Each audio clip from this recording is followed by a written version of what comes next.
Good morning, good afternoon, and good evening. Welcome to The Cypher. The Cypher. Good morning, good afternoon, and good evening. Welcome to The Cypher. Yo, it's OllyaWood, Palmathon, Joseph Lee, and Shiloh. Yo, it's episode 18. How y'all doing? How y'all feeling? I mean, we just you just recorded our last episode like very good ago, but like, how y'all feeling now? Hungry. Yeah, hungry. Yeah. Me too. I'm good, yo. I'm good. Hungry too. I'm ready for more conversation, man. Yeah, bro. Like, I it's cool to have like new artists on and kind of explore their point of view and all that. But I think it's cool that we get to sit down and just talk music, you know. Of course. For sure, And man. I got another topic that I want to talk about with you guys. Did you guys hear about this kind of thing going on Twitter about like this? I think it was like a artist versus like who do you think would win in a versus, Chris Brown or Usher? What kind of like a fight or a Like rap battle or You know those versus battles? Are you talking about like the versus things? Yeah. Remember during quarantine and people would go on live? People would have those versus battles on IG. Remember? And it'd be like, what are some examples? It was like Erykah Badu versus Jill Scott. Like, I don't know if you guys remember, but they go on IG and they'd have like these two artists and essentially they just play their discography. And people would be in the comments talking, and that was like kind of peak quarantine behavior. Like, yeah. You had to be there. It's hard to explain. yeah, I get it. Yeah. Yeah, so in your opinion, guys, who do you think would like win in that, Chris Brown or Usher? Like, who has a better discography is kind of like the question, sort of. Yeah, sort of yeah. I gotta think. Yeah, it's a tough one because like they're both so similar, but like also so different at the same time. What's the right answer? I gotta go with Usher, yo. I haven't listened to him in, I don't know, 15 years or something. But I don't know, like just based on stuff that I remember as a kid. Like Usher, he can really sing. He brought in Justin Bieber to this industry. True. That's true. Forgot about that. I feel like he's got a lot of vocal experience, and I don't know discographies of both of those artists, but just based on like I'll pull up some of them. And kind of name them. I guess Usher would be considered like the OG guy, and then Chris Brown would be the youngin. But then when you look at their discographies, some people would probably say like, I'm not gonna choose either because I can't be bound to, I don't know. But I feel like people might be like, Chris Brown though, like look at how many hits he has and the influence he had. Yeah. But people are probably afraid to say Chris Brown too because he's also like was abusive. So people, I feel like, I don't know, who knows. For sure. Music solely, I don't know. Cause like I feel like with Chris Brown, he's been around for a minute, so his discography has been like is ever expanding, but like at the same time, like is Usher still active? Not. Did you ask if Usher's still alive? No, is he still active? Oh, I was like, probably not. Nah, I don't think so. Is he? Not really. Like, okay, his last album was in 2018 called A. Yeah, I'm looking at it right now. Yeah. So it's not I haven't listened to any of this. So. He hasn't really been like too crazy active. So like, when was Chris Brown's last album? Let's see. Or release? Or like his last, probably a little bit more recent than Usher, I think. That's true. Definitely. His recent Chris Brown's recent release was in 2020. Oh, okay. Lime and B. Yeah. Okay. Those Young Thug. What? Yeah. Actually, yeah. I think he's featured on. He also had his like Indigo release as well. The whole like 42 songs on the extended. Indigo, yeah. Oh my God. On the extended, yo, that's crazy. That's a lot of songs. That's a whole podcast right there. I want to just go with Chris Brown at this point, yo. 42 songs on an album. Got an album with Young Thug. I feel like with Chris Brown. Ollie, what about you? Who do you think? Which one for you? Usher or Chris Brown? I feel like, oh man, like Usher is so like iconic with his songs. Like depending on what song you select, it's like a different memory comes back. But like, I might have to go with Chris Brown. I don't know. Like, Oh no! Boo! Joe, do you feel directly disrespected? Yes, I'm a big Usher fan, so I feel very disrespected. like in terms of like discography, like Chris Brown definitely has like a lot way.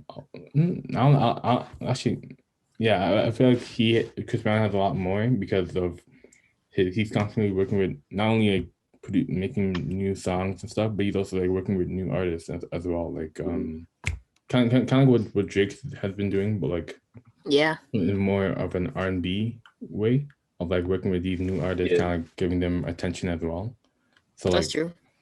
I kind of give it to Chris Brown for that, but at the same time, like as Paul mentioned before, like Usher has been working with like Justin Bieber, and like seeing where Justin Bieber is at now, it's kind of like direct influence. But like if we're talking about like impact and influence, I feel like Usher had like a slightly upper hand over Chris Brown because of like everything that he's done, the people he's worked with, the songs that he's made, and all that. But like they're very like hand in hand. Like what about you, Joe? You know, Joe stands. Well, I agree with Paul. You know, I agree with Paul that Usher's an OG. I've been listening to Usher since I was in 4th or 5th grade. Yeah. Oh wow. And I agree. I agree with the fact that Chris Brown is doing his best to kind of stay relevant and collaborating with his new artists and kind of still kind of maintaining at the top at whatnot. But I gotta agree with Paul here. You gotta go with the OG Usher. He brought in a lot of people into the game, like Justin Bieber, as you said. That's true. So I agree with that. Yeah. I feel like Usher's I feel like Usher's the right answer, and Chris Brown is the unpopular opinion. yeah, exactly. You know what I mean? Like I feel like some people low key want to say Chris Brown, but it's like comparing like just like an OG to like, you know what I mean?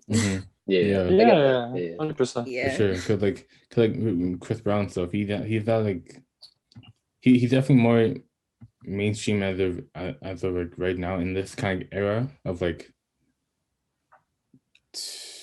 I wouldn't necessarily. I guess 2010 is kind of like this new decade as well, like with like songs like No Guidance and like other things that he's put out and stuff.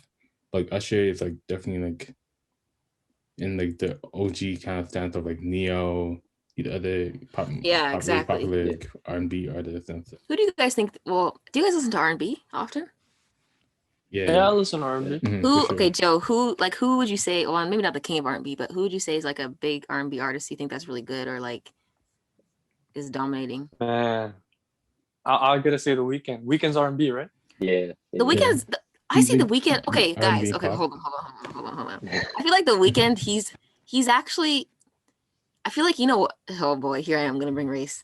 I feel like because he's, sorry guys, I can't help it. I feel like because he's black, I feel like people put him into like the hip hop R&B category, but he's really more like Daft Punk kind of music. Like he's kind of like, when you listen to some of his songs, it sounds to me, he does have R&B music, that is true.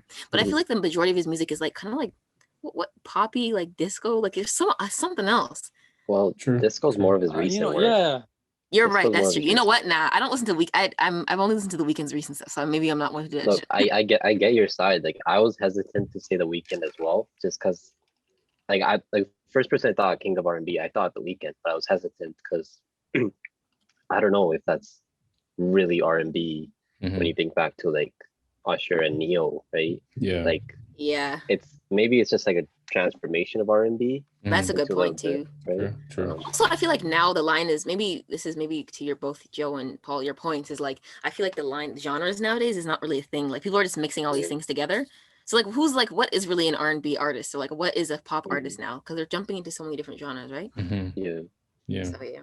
Like interesting you said Daft Punk as well, but true. Yeah. Daft Punk is definitely techno. I remember listening to that as a kid, and I'm like, whoa. How do you guys feel about them breaking up? Oh yeah. They broke up recently. Oh really? Daft Punk is over. Yeah, they're over. It's done. Just Daft and Punk. Wait, what? Say the Dafting Punk. They're just Daft and Punk. Oh, really? Oh, Yeah, okay. I mean, Yeah. Just when you edit I this, like put in it, that I like like you know the boom shh. Like yeah, put in Yeah, that. yeah, exactly. exactly. Yeah. But yeah, I feel like for me, like mine would be like either Khaled, Mhm. or I think Pink Sweat is another. I've never heard of. Pink I've I never. wouldn't call him king of R&B Or, though. yeah, Man. okay, yeah, maybe not king of R&B, but like he's definitely like On. on the He's come up just of another like, R&B artist. That's it. yeah, Yeah, King is or a huge yeah, status. yeah, it is, it really is, because like saying someone's the king of R&B is like they're like one of like the topper the I guess the bigger artists of like that genre, or like he's like he or she is like the representative of what that genre is, you know. Yeah. Like the face of a Yeah. certain genre. Yeah. Right? Yeah. Mhm. So like I say D'Angelo. D'Angelo? Yeah. You all know who he is? I haven't heard No, much. I haven't heard of him. He's like Really? he's like R&B embodied. Yeah. Probably one of the biggest, and he has. If maybe it's interesting because I think generationally too. I think, I mean, we're all the same generation, like the four of us, pretty much. Mhm. But I think maybe if you're raised on music that's more like of this generation, you wouldn't say D'Angelo. But D'Angelo is like a Mhm. classic from like my parents' generation. Mm. So if you guys search him up, you'll see what I mean. But he's like the Yeah. face of, he is R&B embodied. You know what I mean? Oh, yeah. So yeah, I'd say I see. D'Angelo. D'Angelo. Yeah. What about Okay. Drake? What's your thoughts on that? Drake King and R&B? or just like anything. Would you call him the king of R&B? no. Put him in that I category. don't think so. No, I don't think so.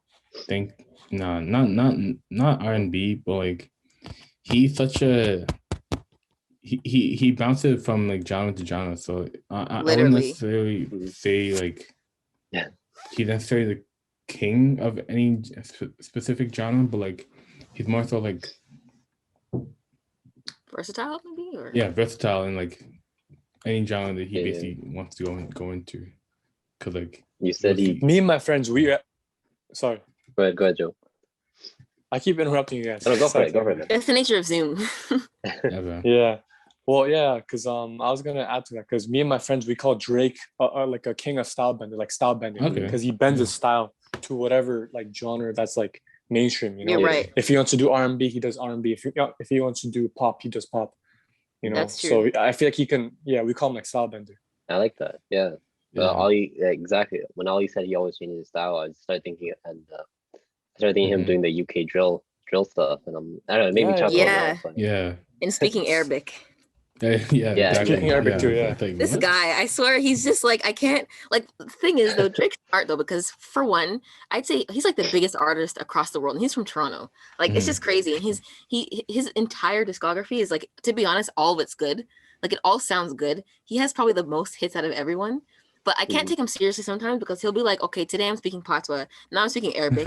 Then he did like Brazilian bio funk, which is like another genre. Like, he's just kind of Yeah. like, And he does Spanish too. yeah, like Yeah. it's just funny. Like when I heard the Arabic line, I was like, oh my gosh, like seriously. But I mean, hey, Yeah.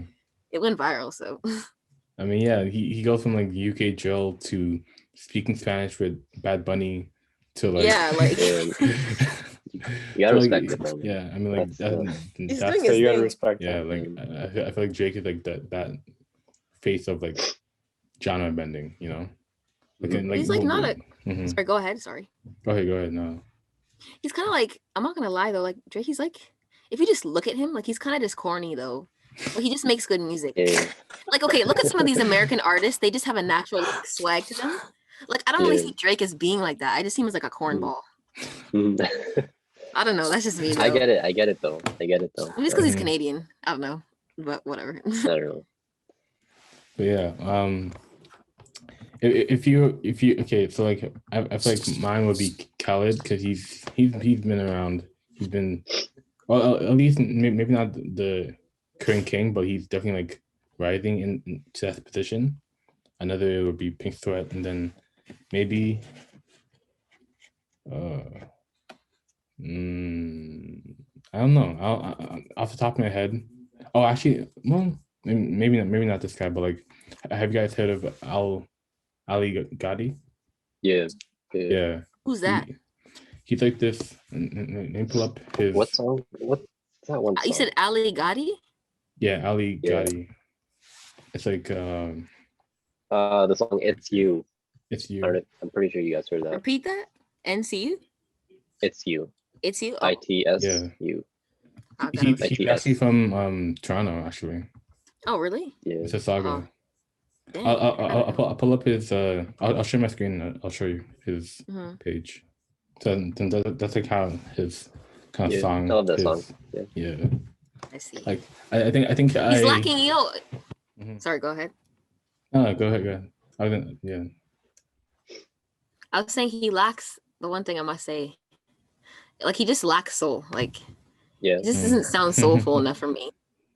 I don't know. Maybe I'm of the older generation R&B, but it's like it lacks like just soul. It sounds kind of flat. Like there's missing something missing. I don't know how to explain it though. But like I think it's just interesting like to see. I think not only are we seeing like Toronto artists to kind of grow, but like we also see like how they are kind of also kind of adapting to like whatever genre they want to get into. Because like to be honest, I didn't know he was from Toronto until I just looked at his about page just now. So I was Only like, 23 years old. 23, That's young. True. Yeah. That's Well, There's Mhm. another, I think, group on OVO's label. Can't remember who it was. Majid Jordan? Party Next Door. Party Next Oh. Door. Party Next Door. I don't know if it's an artist or a group, but Mm-hmm. I they're really think good. it's I think it's one guy. Oh Party yeah, Next Door. yeah. I think it is. Yeah, I think Yeah. he would be also in R&B category, and I True. feel like True. he executes it pretty well. Yeah. Yeah. Like it's odd sometimes like we have like these different like faces and music is so subjective that it's kind of like hard to know. But like you have these like big time artists that do become the face of like what this genre represents, and like That's true. Yeah. so like like it really depends like how and who you decide to follow along, but like relatively you can get around to like you can get it down to like around 5 people, and then that maybe not the king or queen of R&B, but like that's like We didn't even mention any queens or anything. I just it's what about crazy. TLC? You guys know TLC? The song is like I don't want no scrub. Yeah. Oh yeah. That group. That's TLC. So I feel like they probably are like maybe queens or something. For sure. Or like maybe close to queens. Yeah. Like let's see. Do you before we wrap up and come to an end for this episode, is there any like female artists that you think are like really booming right now in terms of like R&B or any genre? Body What about one artist, Kalani. I think that's Kalani. Yeah. Kalani. Yeah. Yeah, I think she's great. True. He's there. There's this other artist I can't remember. I'm trying to search you up. She did a song with Russ. That's how I know her.